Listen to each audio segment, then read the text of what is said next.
235 years ago, 133 African slaves bound for Jamaica were deliberately drowned in the Caribbean by British sailors aboard the slave ship Zong. They were chained together at the ankles, weighed down with metal balls, and cast into the deep. The ship's owners could then claim compensation for cargo lost at sea.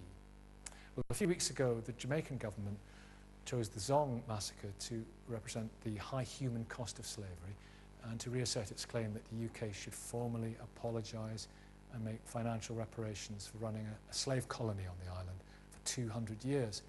Glasgow, where we are today, was just one of the ports to profit from the slave trade. London, Bristol and Liverpool very much did too. Should today's generation make amends for slavery? And if so, how? Sandra, when we walk through the streets of Glasgow, and this applies to many other of the great maritime cities of the United Kingdom, what kind of misery is etched in the stones? Well, if you look, particularly in the city centre and the merchant city of Glasgow, you can see the proceeds of transatlantic slavery and how that benefited the economic growth of this city. And I think it's interesting that you mentioned London, Liverpool and Bristol, because both the City of London and Liverpool have actually formally apologised for their contributions to transatlantic slavery and the enslavement of Africans. Can you make judgments on the past? Slavery is endorsed in the holy books, it's in the Bible, it's in the Quran. Can we cast judgment on the past because of the standards of the present? That's a question oft asked on this. Absolutely. I mean, even all the debates we've had already today, we link it into the past. We learn from the past, and that's what helps us change our future. Have we got anything to apologise for? Absolutely. Your children, my children, everybody in this? Absolutely. Have we? I believe we do. It's not about as an individual that you had a link to slavery, but we have reaped the rewards of slavery and colonialism in this country. The United Nations, the Committee for the Elimination of Racial Discrimination, have actually said to the Scottish Government that those historical moments in our history should be compulsory within the education system, and currently they are not. But there's so many there. I mean, the Atlantic slave trade, I mean, conservative estimates say 12 billion people were taken from Africa. Some of the more Afrocentric historians say it's a lot more than that. It could well have been a lot more than that. But what about the people forced onto ships and driven off the land in Scotland? What about the Irish potato famine? What about the massive Arab slave trade and Africans trading Africans? It's a very complicated situation. It is complicated, but what is not complicated is chattel slavery was about property and ownership. Indentured servants was a completely different situation. If you were an enslaved African, you had absolutely no rights. You were treated as a human being, and I think that's a complete difference from any other kind of indentured servants that was happening at the same time. It's arguable, but it's interesting. Michael Fry. Well, I agree that slavery was a terrible and horrible thing. Michael. But the fact is that in the past, it was not against the law. There's nothing in the Bible, for example, that condemns slavery. I mean, the Jews were slaves in Egypt, and God sent plagues to the Egyptians, but it's because they were Jews, not because they were slaves. If they were Canaanite slaves or Nubian slaves, that was fine.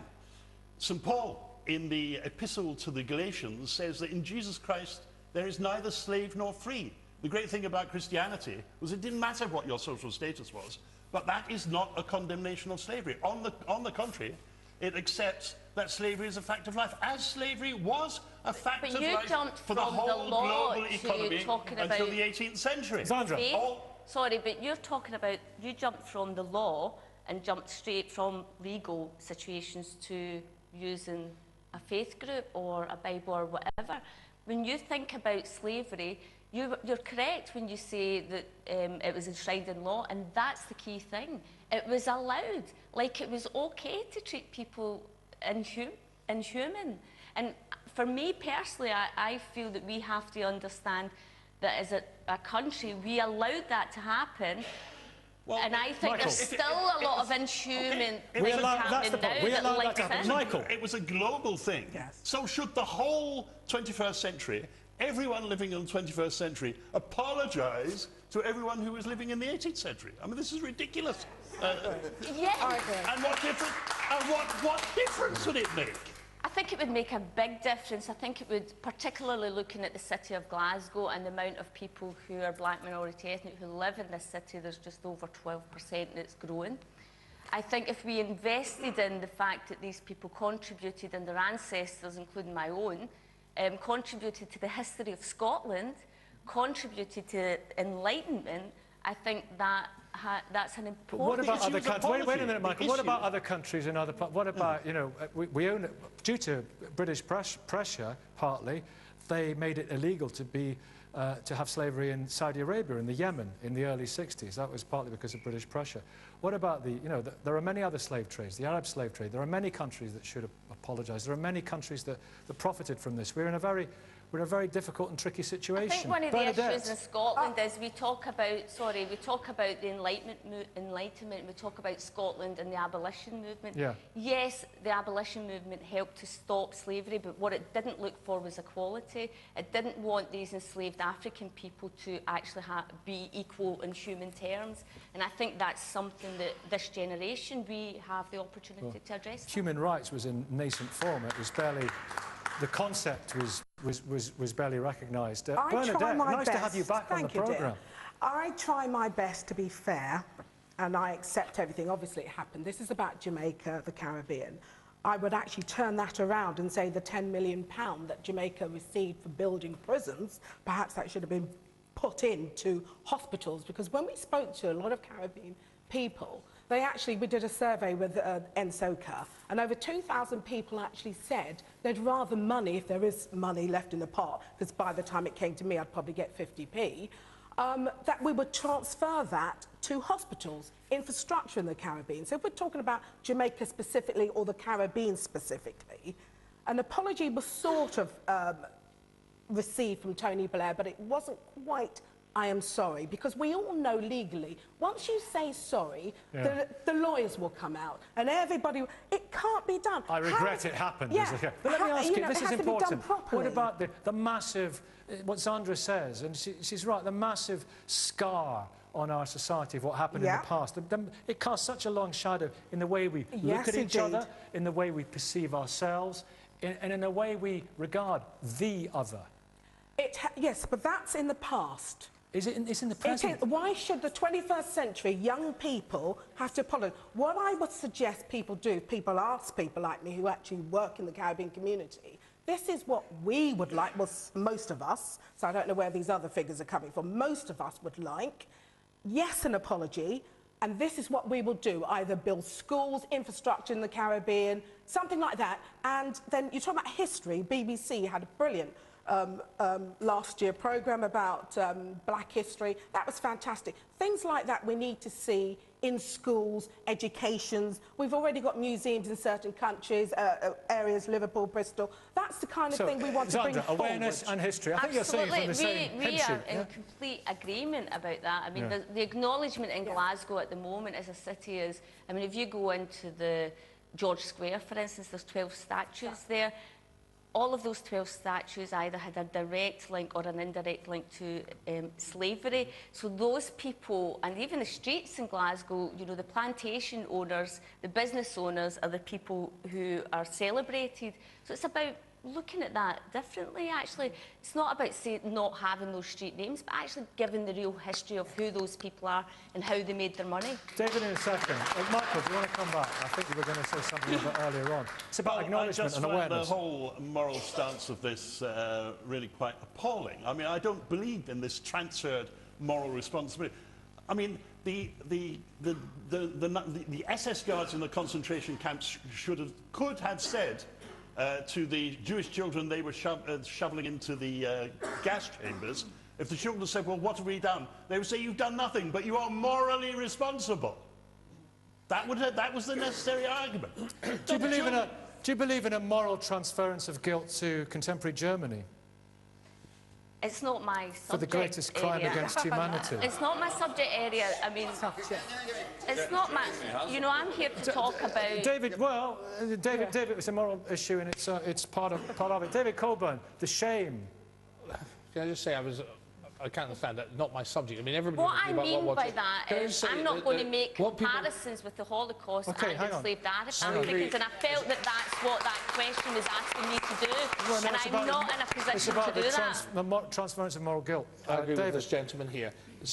Slavery is an appalling thing. And it still is an appalling thing, and it's still happening. And I think instead of worrying about what happened in the past, although you should never forget it, as you should never forget what happened in World War II, we should be worrying about modern-day slavery. And you should look at the Taliban, for example, want to enslave women. Now, I'm a feminist. I believe in ladies' rights. Well, Leslie taught me a lot about that when we were at school. I believe in women's rights, and I want to see young girls get the same opportunity as young boys to go to school and not just be unpaid servants in the household. That's wrong. And so we worry about that. And then up until 1923 in North Africa, there was still slavery. And I must forget, there was the Royal Navy. The Atlantic slave trade and what it led to was incomparably evil. Yes. But the Royal Navy suppressed the slave trade. William Wilberforce, through Parliament, got rid of the slave trade. We were one of the first countries in the world to do it. And we suppressed the slave trade worldwide. And that should never be forgotten. Bridget Francis, hang on, let me get people who've come here to specifically talk about this. What about the role of religion in this? Can you condemn people in the 18th century for believing the Bible? No, we cannot condemn them for believing in the Bible. Slavery endorsed But to start in the Bible. with, I would like to point out something. It will be using the fact that slave trade happened in the Bible to justify it, I think is out of place.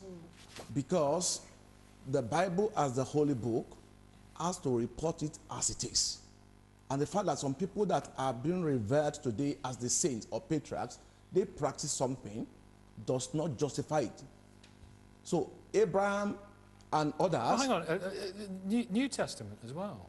Yeah, what I'm saying is that the fact that... Ephesians is New Testament, isn't it? The fact that all these things happen in the Bible does not mean that the Bible condones it. Well, slaves, we can understand people for inferring that it did. Slaves, obey your earthly masters with fear and trembling, in singleness of heart, as you obey Christ, not only while being watched and in order to please them. This is disgusting. With that statement, it's not condoning slave trade. There are things we are doing today that the posterity will look at it. Today is part of our culture. We don't see anything wrong with it. But when the posterity viewed it, I said, what was going on in their mind when they were doing that? That's what happened. So in the Bible, the fact that the Bible will report it and even mention the downside of the people we refer as the saints or exemplary people. They had their dark side. So today, looking back, slave trade was wrong then, and it's still wrong today, and it will be wrong tomorrow. Yeah. And there's contemporary slavery. Let me go to the audience, Guy, if I may. There's some hands up in the audience, and we've got a gentleman there in a black cardigan. Yeah, quick points, and I'll come to Guy if I can.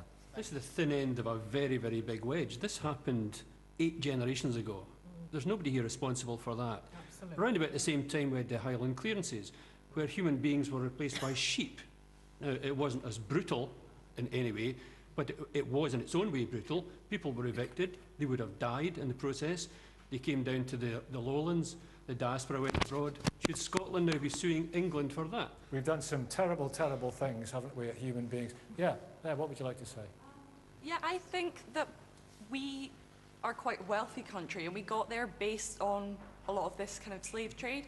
So I think we do owe a lot of what we have now to the people, these nations that we've kind of abused, and I just think that we do kind of owe them something. So yeah, the tremendous wealth of this nation, much of it was built on the slave trade, wasn't it, to this day? Most of the wealth of this country is built on hard work, and usually by people who were underpaid, and sometimes in this country and in others.